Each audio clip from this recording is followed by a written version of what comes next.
My name is Steve. Welcome back to my shop. This video is a follow-up video and the conclusion of my Myford 10 tool post modification.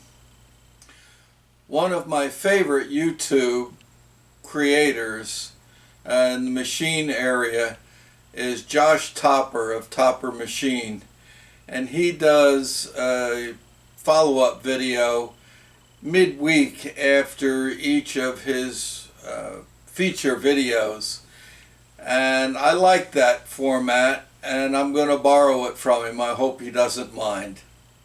So in this video I'm going to address a couple of the comments and questions. We had some really great comments and a couple of questions on the previous two videos, and I really appreciate it. I want to encourage you to comment on my videos. I read every one of them and I try to respond to every one of them. And one of the comments that was made, or one of the questions that was made, was from another one of my YouTube friends, if you will, is Chuck Bomarito of Outside Screwball. I missed meeting Chuck at the Bar Z Bash. He and I just have not crossed paths yet, but I hope to meet him someday. We think a lot alike. His suggestion was to basically make a hex nut, a long hex nut, or a hex on the top of the spacer nut to hold down the tool post. And that absolutely was one of my first ideas, and I suggested it to my customer and he rejected it. He said he wanted the lever, he wanted it to look more like the original. So that was the reason that I didn't use that. And one of the other comments that was made was about cutting the bottoms of the tool holders and making them too thin to hold the tool securely. And I want to address that one also. I'm going to bring you in a little bit closer. I'll give you a close-up of a tool holder and I'll show you what I mean. This is the tool holder from the Allura style OXA tool holder that I made for my Atlas 618 lathe. And the tool holder itself, the bottom lip, is 165 thousandths, which is actually heavier than what I ended up with on the tool holders for the Myford. So I have no doubt that it will hold. I've been using these for years and never had an issue with them. So I took the compound slide and the tool post back over to my customer's shop and I installed it on the lathe, and it soon became obvious that the tool bit was still too high and that I had to do some more. So I brought the compound slide home and decided that I needed to take approximately 1/8 of an inch off of it. I went a little less than that. I actually took 100 thousandths off of it. The following footage is of that machining operation. I didn't do too much narration on this. I just wanted to show the machining of the compound slide.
And my first cut was just 10 thousandths, and I'm pretty happy with that. I'm going to take about 100 thousandths off of it.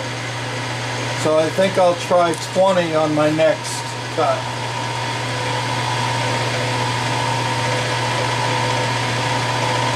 I don't want to push it too hard.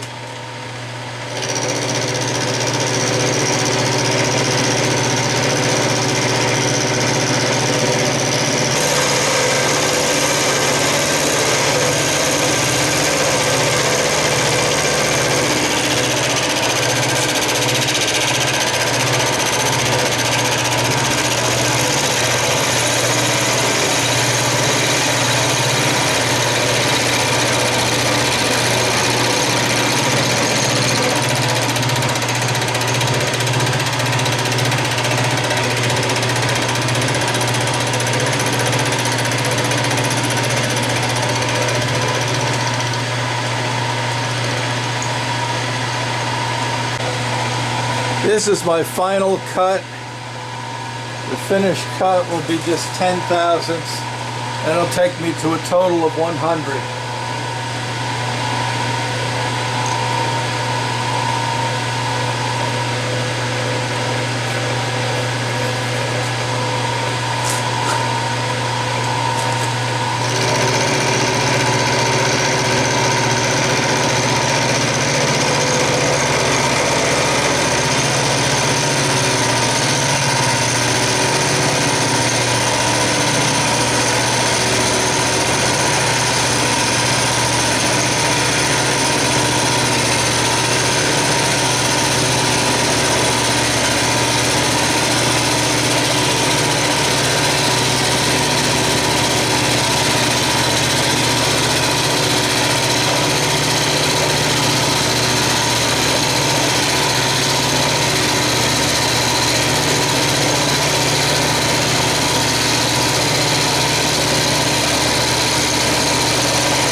Okay, I'm real happy with the finish on that.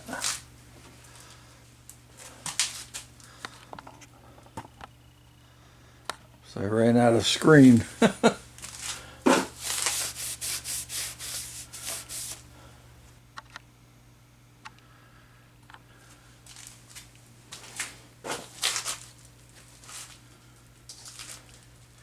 There was a bevel on this edge where the index mark for the compound slide dial was indicated, and I've machined that bevel completely off. So I'm going to go ahead and cut a bevel on it. I'm going to do that off camera, and I'll bring you back when we're ready to, when I deburr the part on the bench. I had considered surfacing this on my surface grinder. However, the finish on it is every bit as good or better than the original finish, so I'm going to leave it as is. I reassemble it now. I've deburred it. I deburred the holes, and after getting it apart I realized that these 3 screws are actually jacking screws to push this out, and I took them out and did it on the arbor press. No harm, no foul. But I may, if I'm going to put them back in, but I may have to shorten them up a little bit. Otherwise they might stick out above the surface. So I'm going to put this back together and I'll bring you back to finish this up. Well, it's all put back together and ready to install on the lathe. I found some shorter screws, Allen screws, that I put in. The original ones had slotted heads and they were a little bit of a pain to deal with, but I found some shorter Allen head screws and they went in below the surface, so that should work just fine. It's all back together, snugged up. All I'll have to do is reset the gibs when I put it back on. I'm going to try and take a little bit of video on reinstalling this on the lathe and setting the tool height. Once I get back to the shop, I'll probably be doing that at the beginning of next week. Well, I'm enjoying being back in front of the video camera. Obviously I took some time off and I enjoyed that time off, but it's time to go back to work in front of the camera, and I've got a lot more to come. I appreciate everybody that stuck by me. I appreciate all of the kind comments welcoming me back. And I'm also only a few subscribers away from my next goal, which is 5,000 subscribers. I know in the scheme of things on YouTube that's not many, but for my little channel it's great. And I think I have 72 left. I think I'm at 4,928 subscribers now. So hit that subscribe button, help me get to 5,000, and I'm going to reward you with a giveaway. See you in the next video.